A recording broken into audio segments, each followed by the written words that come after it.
ठग का नाम सुनते ही सबसे पहला नाम जो जेहन में आता है वो है नटवर लाल, जिसने ताजमहल को ही बेच दिया था। आज क्राइम तक पर हम आपको 3 ऐसी महिला ठग के बारे में बताएंगे जिन्होंने पुलिस की वर्दी पहनकर देश सेवा करने की जगह ज़्यादा पैसों की लालच में ठगी का रास्ता चुना और आज जेल की सलाखों के पीछे हैं या ट्रायल का सामना कर रही हैं। इस लिस्ट में पहला नाम आता है मध्य प्रदेश के मंदसौर जिले में तैनात महिला सब इंस्पेक्टर इंदु इवने की।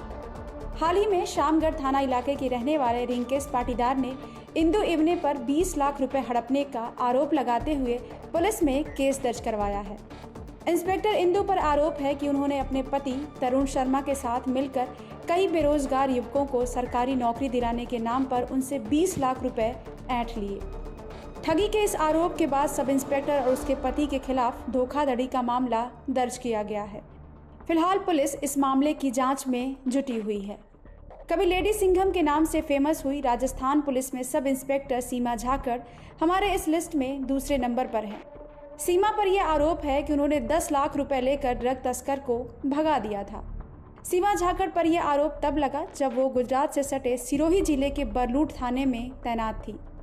इस मामले का सीसीटीवी फुटेज भी सामने आया, जिससे सीमा झाकड़ की सच्चाई सबके सामने आ गई और फिर उन्हें पुलिस सेवा से बर्खास्त कर दिया गया। इस मामले के सामने आने के बाद सीमा झाकड़ फरार हो गई थी, लेकिन कुछ दिनों बाद ही पुलिस ने सीमा को गिरफ्तार कर लिया।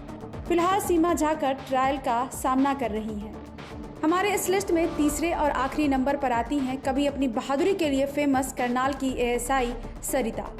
इन मोहतरमा पर आरोप है कि इन्होंने रेप की धाराओं को हटाने के लिए रेप के आरोपों को झेल रहे कुछ युवकों से 10 लाख रुपए की डिमांड की, जिसमें तय हुआ कि कम से कम 8 लाख रुपए तो देना ही होगा।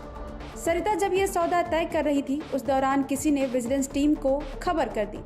जब रेप के आरोपी पैसे लेकर सरिता को देने पहुंचे तो वहां पर पहले से जाल बिछाए बैठी विजिलेंस की टीम ने रंगे हाथों इंस्पेक्टर सरिता को गिरफ्तार कर लिया। पूछताछ में सरिता ने अपना गुनाह कबूल कर लिया और पुलिस को बताया कि 4 लाख पहले देने थे और फिर जब रेप की धाराएं हटा ली जाती तब बाकी के 4 लाख रुपए उन्हें दिए जाते। मामले के खुलासे के बाद सरिता को गिरफ्तार कर जेल भेज दिया गया। ब्यूरो रिपोर्ट, क्राइम तक।